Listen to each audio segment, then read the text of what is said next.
Hey guys, it's Big J from the Centre Bounce. Today we're talking Richmond. We've got Swiz from Supercoach Insider talking about his favourite club, all the players, how 2023 went, and giving our predictions for 2024. Hope you enjoy.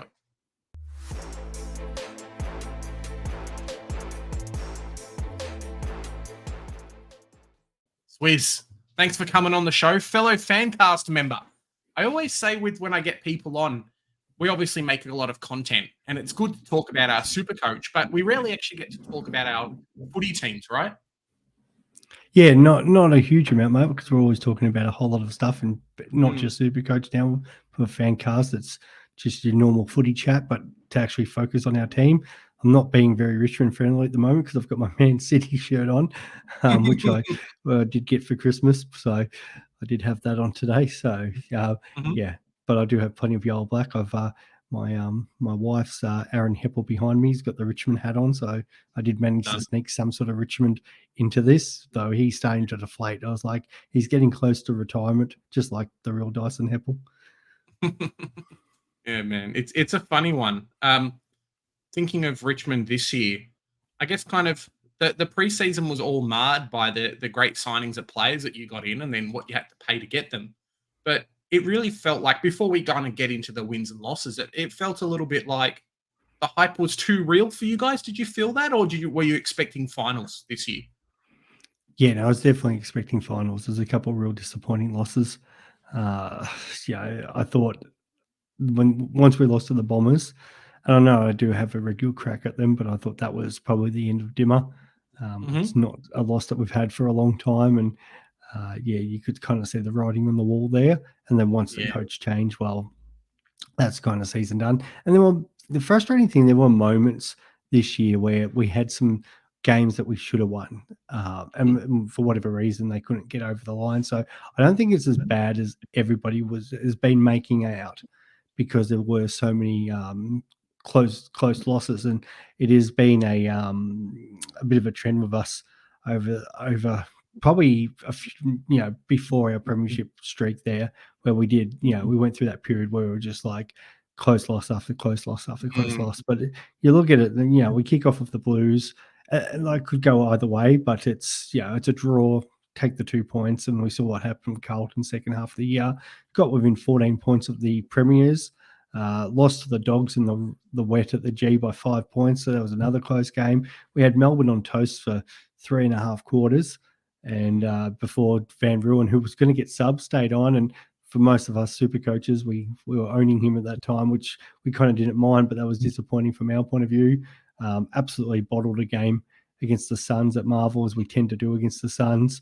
And then we had performances where we came out and we looked so good against Geelong, and then from that point, it's the close loss where we lose to the Bombers by a point, pretty well after the siren, lost to the Power just.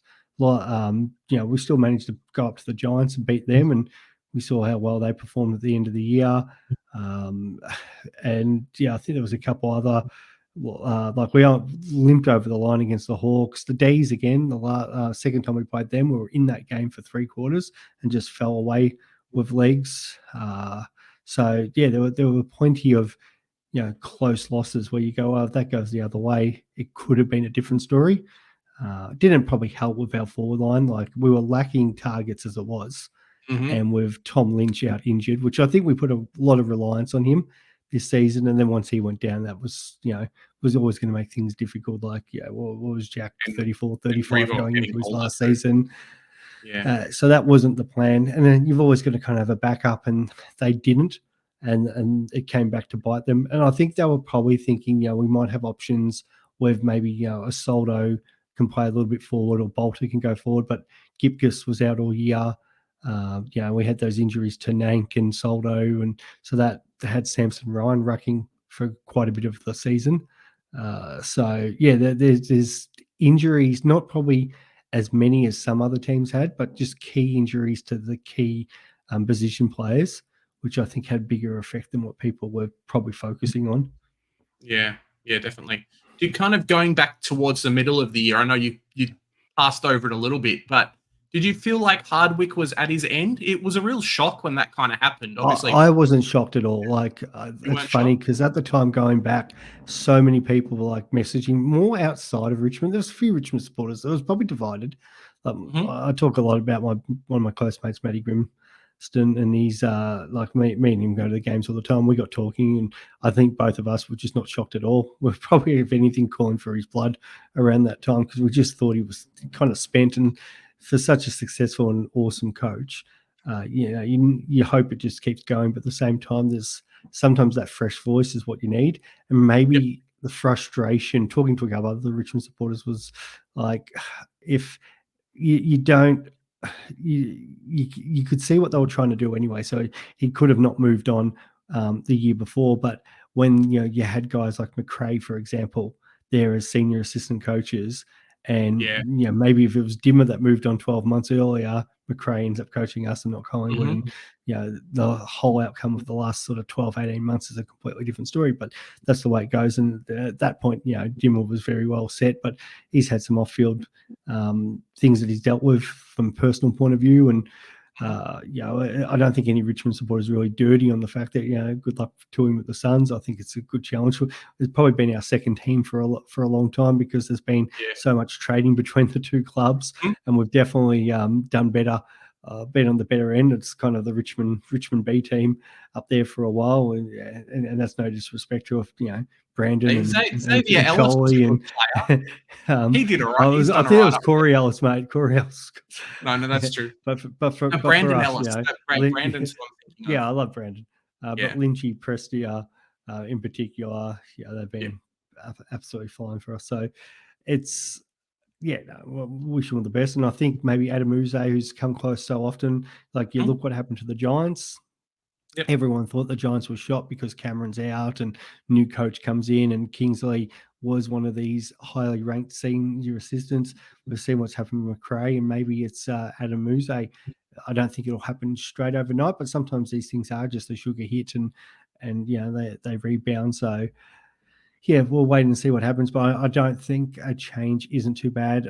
I just think actually, and that's more not such a super coach one, but one that sort of discussion from Fancast point of view, where we do talk, coaches and general footy.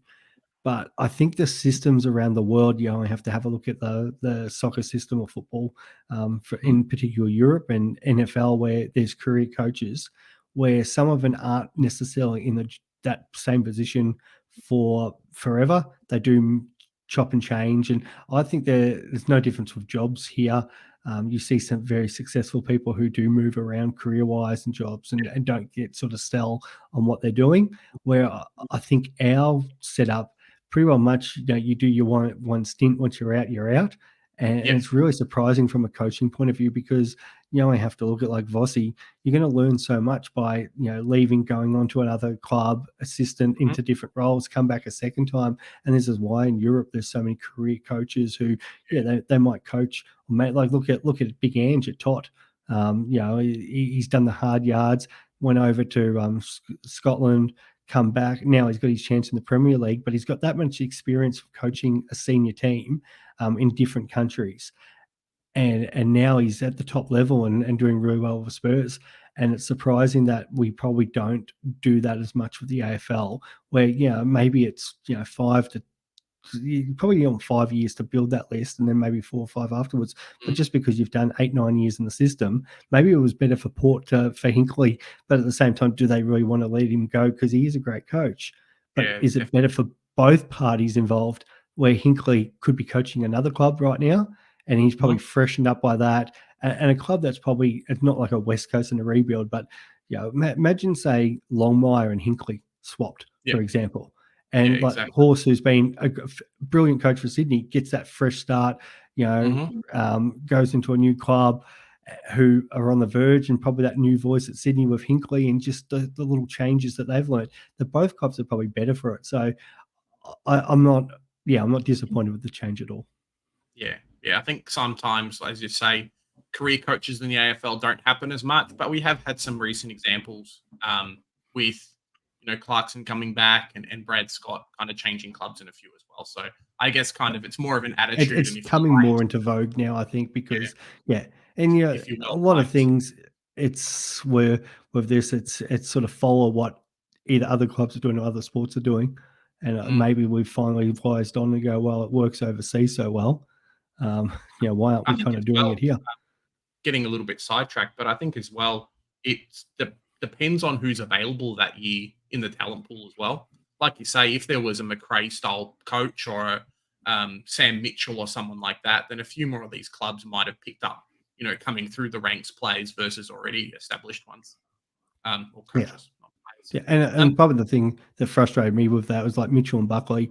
I think Mm, they're going to be, Bucks was a great coach, and Mitchell was doing wonderful things, but probably didn't do the apprenticeship that they needed to do just because their clubs yes. were so desperate to make sure they didn't go anywhere else. And there is a little bit of that where, so sometimes it can be, I guess, that little bit of ego or FOMO, or where clubs make decisions which probably aren't the actual best for the club. But yeah, Mhm. Yeah. that's where it is. So yeah, moving on, mate. Heading into ladder positions for this year. So finished 13th. Uh, Decent enough average on 93.6. 10 wins, 12 losses, and a draw, like you were saying. Um, Kind of going over the scoring and whatnot, it's pretty fair to say that, outside of North Melbourne and West Coast, and probably Hawthorn a little bit, that group that was like 15 to ninth was very, very close in scoring and wins.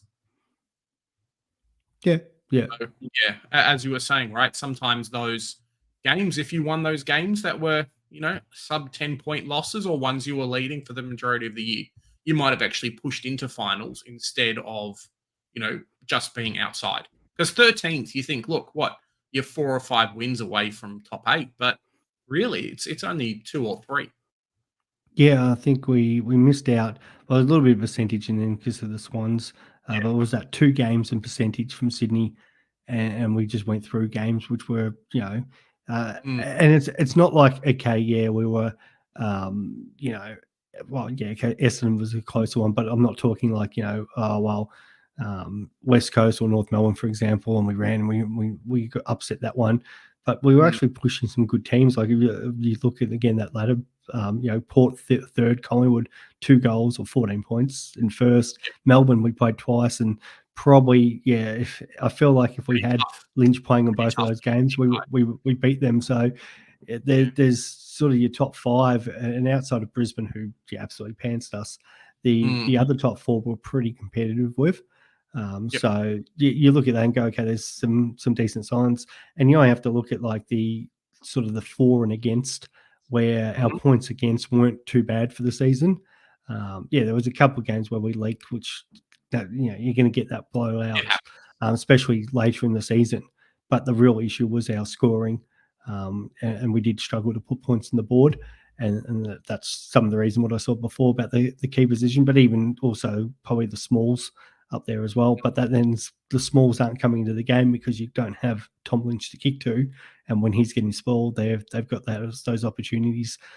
So yeah, I thought there was some real issues up forward, which kind of tried to correct, but maybe not as much as what I would have liked. But we can discuss that in a moment.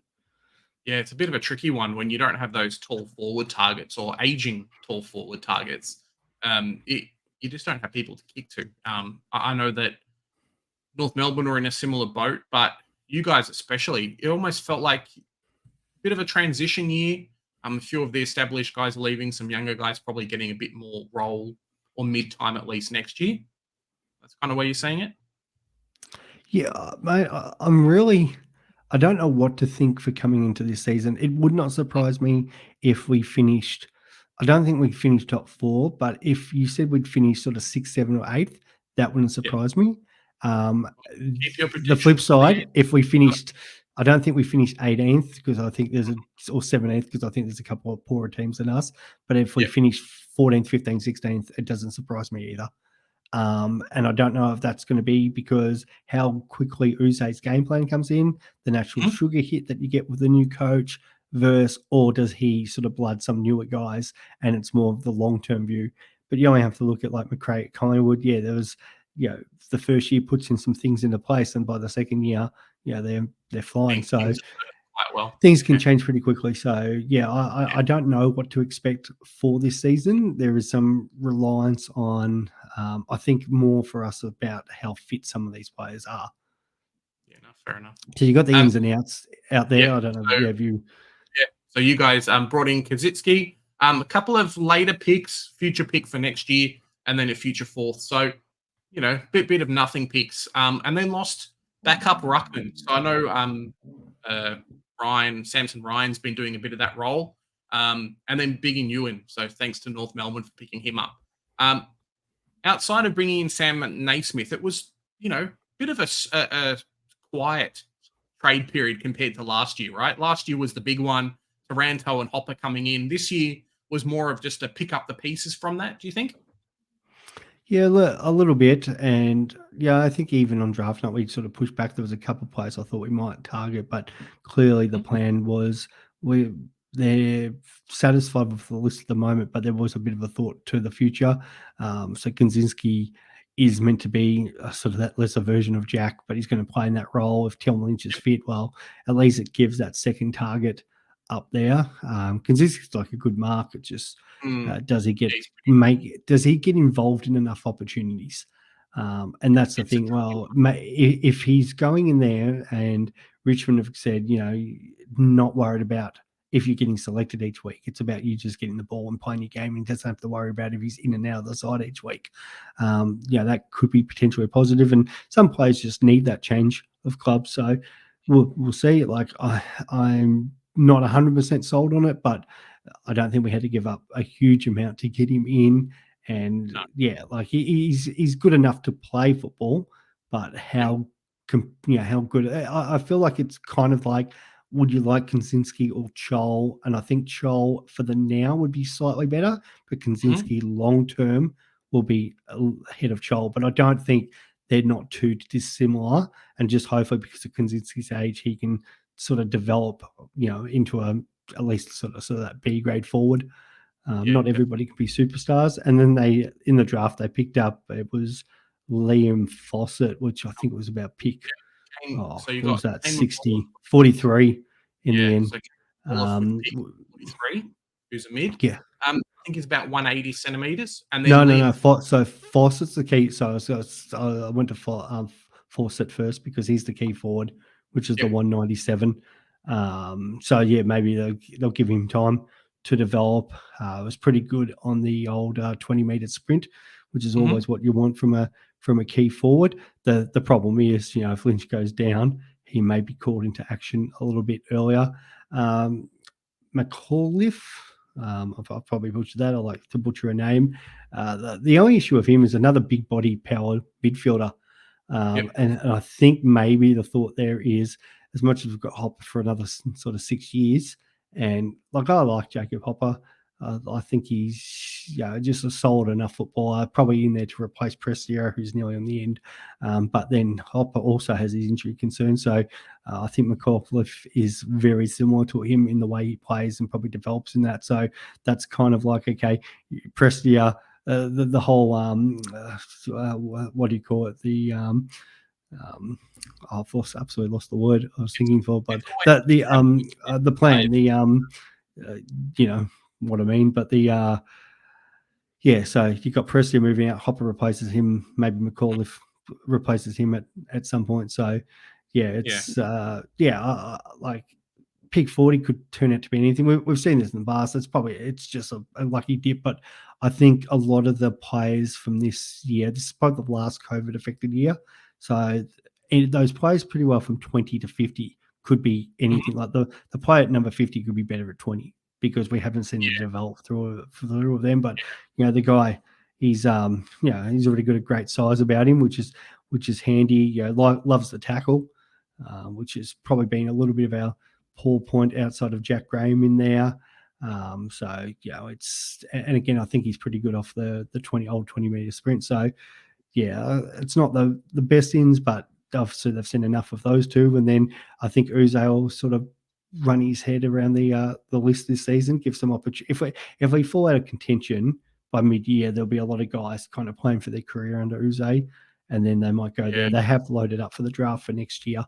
So So there could be some We plans in place with that. we saw it with Clarko this year, kind of coming into a new list, allowing the team to kind of gel, but also getting his own gauge on what players he wants to keep and what players don't want to keep. Have you found? I guess we'll kind of go into our predictions for next year.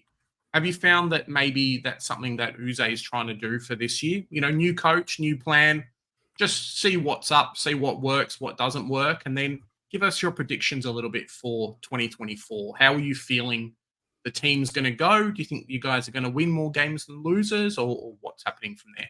What's your Yeah. expectations for this year? Well, the good thing for us, it's because we've had the success.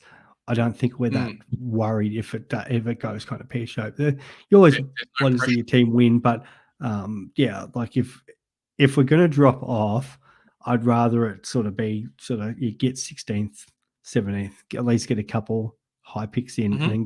then go from there if it's going to happen.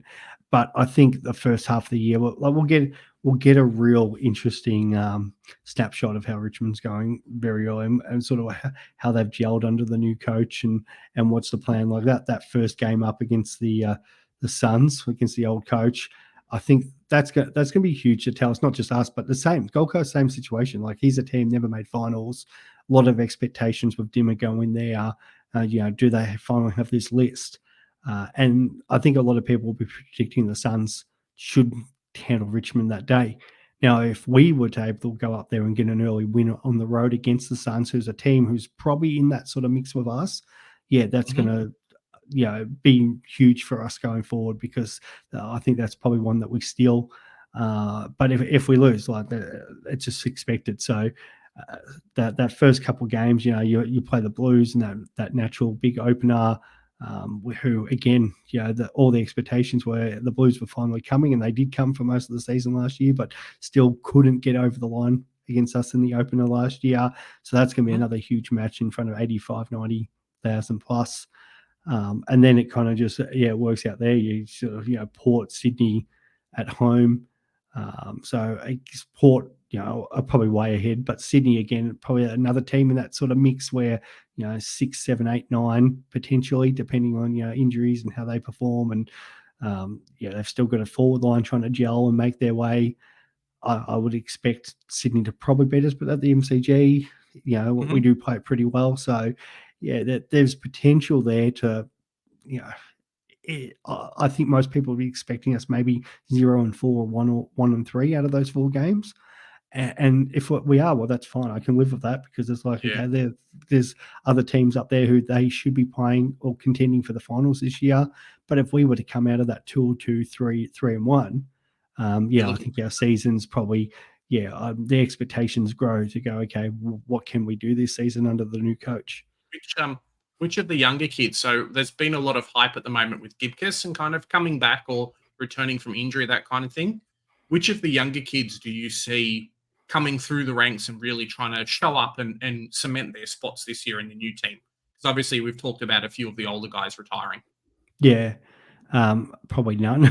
No, it's as you said, No, it no is very changes. focused. No, it's very focused on Gib, because I think the hard thing is there's no obvious sort of standout like high pick or whatever that other teams have probably had. Mhm. But there's a couple of guys who are sort of in that next bracket. You're talking your mid-20s. You've kind of taken them. I really want to see what Sonsi does this season.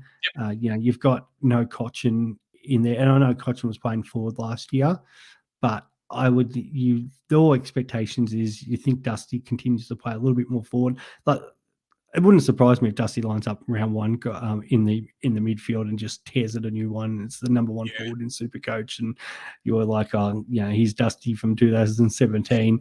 Yeah, the guy's a freak, and he could very much do that. But at the same Yep. time, I think when you start getting to the fourth, fifth, sixth midfielder, some of these guys are going to have to step up and take that opportunity. So Sonsi seems to be the obvious one there.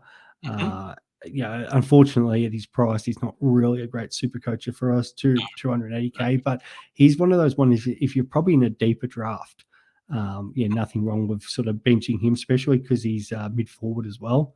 So Mhm. could potentially be one of those guys that somebody ends up getting late and you're like, oh, how the hell did you get him? And actually ends up playing a good season for us. So Yeah. I think, yeah, he's probably like I really would like to see sort of Cumberland lift up in the Mhm. forward line.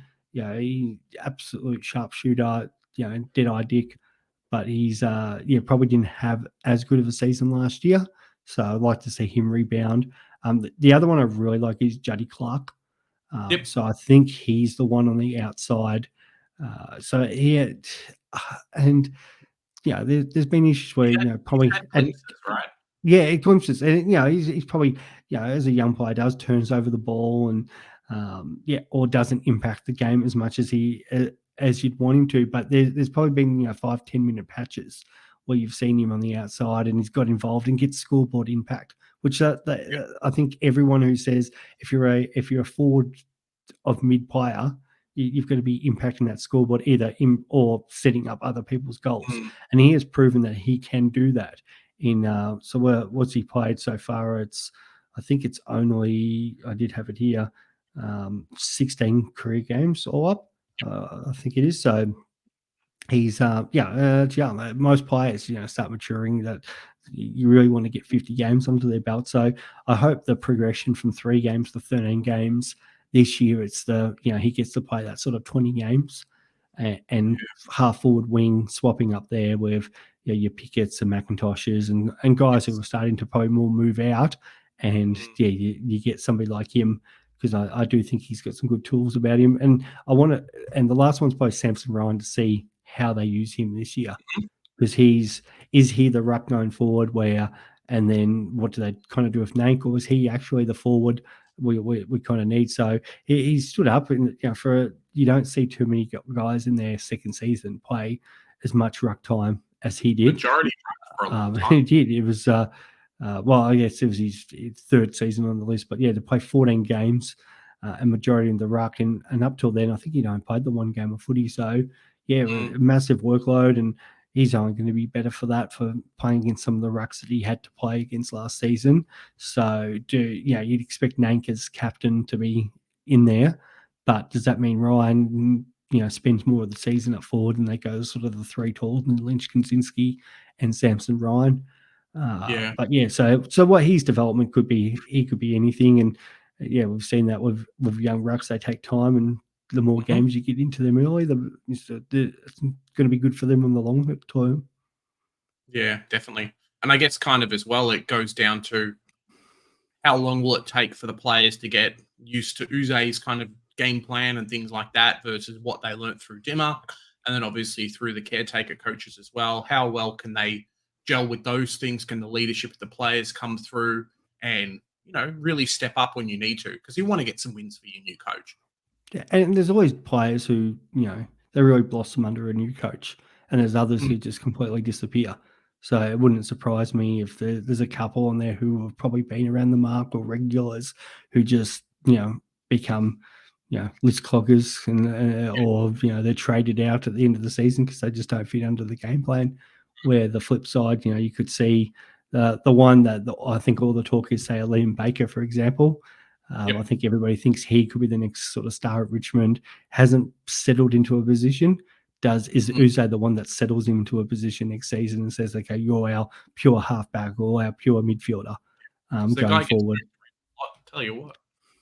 Yeah, and he's got those leaderships. He can be a match winner, but I have to look at sort of his super coach scores from last year. What happens when he gets moved around so much? Like he's a guy with a top score of 143. He had the 5 tons in the first 9 rounds. So when he was sort of needed more in that guts, but then like some of the players start coming back, and he becomes the Mr. Fix-It guy. So if he looks like he's an obvious one for Uze to put in that midfield and be part of that group. He definitely could be an interesting player for those who are playing Supercoach out there. Yeah, definitely.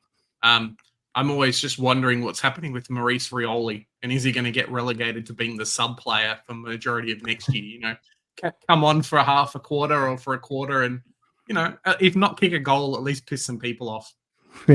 He's one of those ones in that group that Does Uze see something different in him, or does he just drop back to the VFL completely? Does he do what is needed, under a new coach to really stand up and go, no, I want to be a regular every week starting in the best 18. So I think that's very much on him and a lot of the players. And without seeing too much of them training so far, it's hard to kind of predict which ones are going to be the ones, but you're not going to really know that until we start playing proper practice matches. All right, guys. Well, that was Swiz's take on Richmond in 2024. Let us know what you guys think. Comment below. Is Swiz a nutter, or has he got, is he on the money with how Richmond's going to go? Swiz, where can the fans reach you? Yeah, I was going to say, so Swiz 26 or Supercoach Insider 100. I was going to say, I think it was pretty level-headed. I could have just come and said, we'll do this and that, but it's a pretty big range, mate. I don't have any huge expectations at the moment, but we'll see how it plans out, mate. I think I'm actually looking forward to the season because it's what's Sheldon's line? Showing his cat that on Big Bang there. It's like you just don't know until the season starts. We just absolutely have no idea what Richmond are going to produce because it's first year. It's really an unknown quality. Yeah, definitely. I mean, that's the best way to look at it. All right, guys. Swiz, like, share, subscribe. Jump on all his socials. Tell him Big J sent you. Catch you in the next one. Remember, here at the Centre Bounce, we do the hard work so you don't have to. Bye for now.